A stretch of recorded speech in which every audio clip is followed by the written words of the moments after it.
La Première Guerre mondiale. On l'appelle souvent la Grande Guerre. Et ce n'est pas pour rien. C'est un conflit qui a littéralement tout changé. Les cartes, les empires, la façon même de penser le XXe siècle. Pendant 4 longues années, de 1914 à 1918, le monde a basculé dans une violence industrielle, totale, comme on n'en avait jamais vu. Alors on va plonger ensemble au cœur de cette catastrophe qui a, en quelque sorte, fondé notre monde moderne. Et pour bien saisir l'échelle du drame, on va commencer par un chiffre. Un seul chiffre, mais il est absolument glaçant. Près de 10 millions.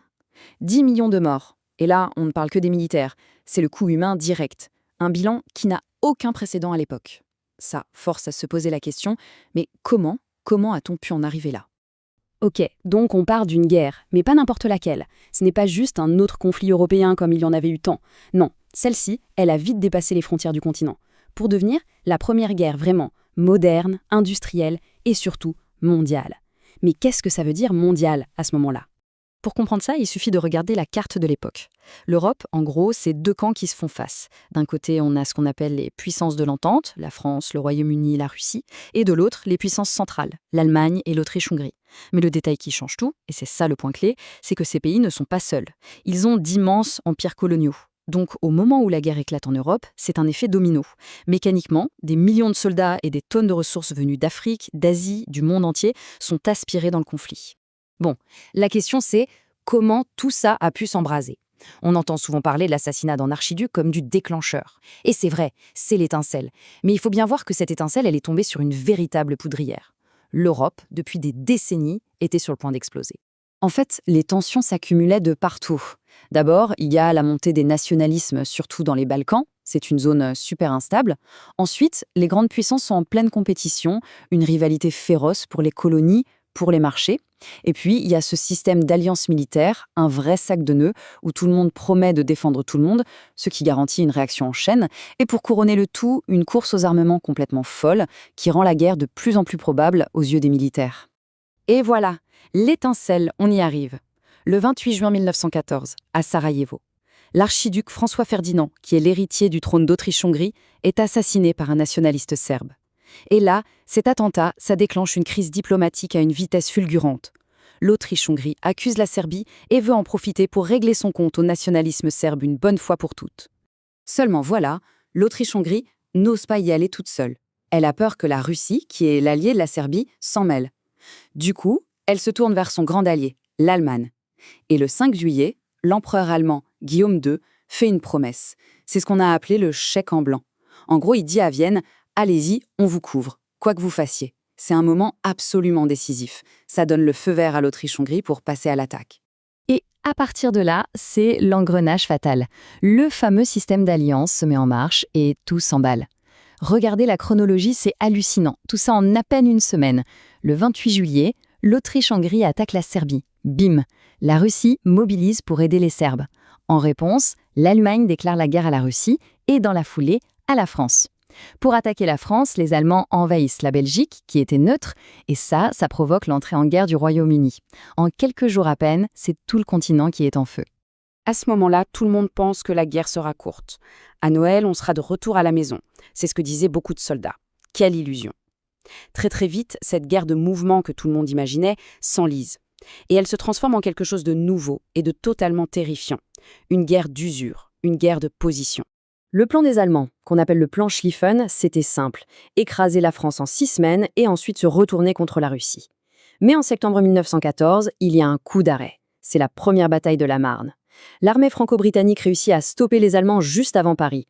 C'est un tournant. Fini la guerre de mouvement. Les armées commencent à creuser des tranchées, à s'enterrer les unes en face des autres. Et ce front va s'étirer sur des centaines de kilomètres, de la mer du Nord jusqu'à la frontière suisse. Mais au-delà de la grande stratégie, il faut imaginer ce que c'était l'expérience humaine. La vie dans les tranchées, c'est un cauchemar absolu. La boue, les rats, le froid et surtout la peur constante de l'obus qui va tomber. Pour des millions de ces hommes, le seul lien qui reste avec une vie normale, avec l'arrière, c'est le courrier. Les lettres, même censurées, qu'ils envoient à leur famille, racontent cette horreur du quotidien. C'est leur bouée de sauvetage pour ne pas devenir complètement fou. Et cette guerre, c'est aussi, d'une manière assez terrible, une vitrine technologique. La mitrailleuse et l'artillerie lourde sont les reines du champ de bataille. Elles rendent les assauts d'infanterie complètement suicidaires. Et puis on voit apparaître des armes nouvelles, terrifiantes, les gaz de combat, utilisés pour la première fois en 1915, les premiers chars d'assaut en 1916, l'aviation qui passe de la simple reconnaissance au premier combat aérien. On assiste en direct à la naissance de la guerre industrielle de masse. Pendant presque 3 ans, on a l'impression que rien ne bouge. Le front est bloqué, figé dans une impasse sanglante. Mais attention, l'année 1917, c'est l'année qui va tout faire basculer. Une série d'événements majeurs vont complètement changer l'équilibre des forces et au final, décider de l'issue de la guerre. Pour bien comprendre ce que guerre d'usure veut dire, il suffit de regarder les chiffres de 1916. 2 batailles sont devenues le symbole de cette boucherie industrielle. D'abord, Verdun, près de 700 000 victimes, français et allemands confondus. Ensuite, la Somme. Là, on dépasse le million de victimes. 1 million! Tout ça pour gagner quelques kilomètres de terrain, parfois rien du tout. L'idée, ce n'est même plus de percer, c'est juste d'épuiser l'ennemi, de le saigner à blanc jusqu'à ce qu'il s'effondre. Donc, 1917, l'année charnière. Qu'est-ce qui se passe? D'abord, en avril, les États-Unis entrent enfin en guerre aux côtés des Alliés. Ça veut dire des ressources et surtout des soldats frais qui vont arriver. En même temps, en France, le moral est au plus bas. Après une offensive désastreuse, des mutineries éclatent. Mais le plus gros séisme, il vient de l'Est. En Russie, le pays est à bout, il y a 2 révolutions. Les bolcheviks prennent le pouvoir et signent une paix séparée avec l'Allemagne en mars 1918. Et ça, pour les Allemands, ça veut dire qu'ils peuvent ramener des centaines de milliers de soldats vers l'Ouest. Avec toutes ces troupes revenues de Russie, l'Allemagne tente le tout pour le tout. C'est le printemps 1918, elle lance une série d'offensives gigantesques sur le front ouest. Leur but, percer les lignes alliées avant que le gros des troupes américaines n'arrive sur le terrain. Au début, ça marche, l'avancée est spectaculaire. Mais ils n'arrivent pas à donner le coup de grâce. L'armée allemande est épuisée et elle est finalement stoppée par les contre-attaques des Alliés, maintenant renforcées par les Américains.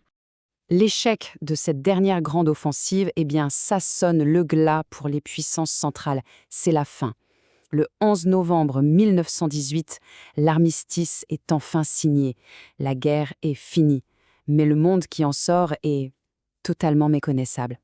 Le 11 novembre 1918, 11e mois, 11e jour, 11e heure. Les clairons sonnent le cessez-le-feu sur tout le front de l'Ouest.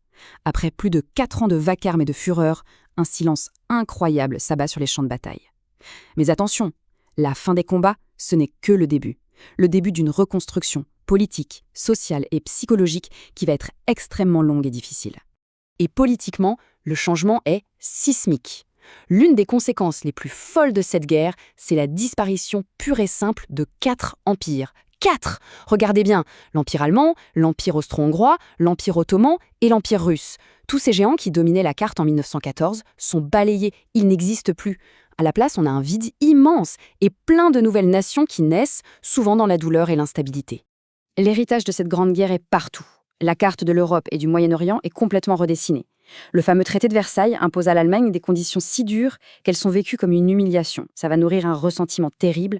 Économiquement, les pays sont ruinés. Humainement, c'est une génération entière qui est traumatisée, la génération perdue. Et pour essayer que ça n'arrive plus jamais, on crée la Société des Nations. Une belle idée, mais ça ne suffira pas. On l'a surnommée la Der des Der, la dernière des dernières. La guerre qui devait mettre fin à toutes les guerres. Mais avec le recul, on est obligé de se poser la question. En voulant construire la paix, est-ce que les vainqueurs n'ont pas, sans le vouloir, semé les graines du conflit suivant? Toutes ces frustrations, ces frontières contestées. N'est-ce pas là qu'on trouve les racines de la Seconde Guerre mondiale, qui éclatera à peine 20 ans plus tard?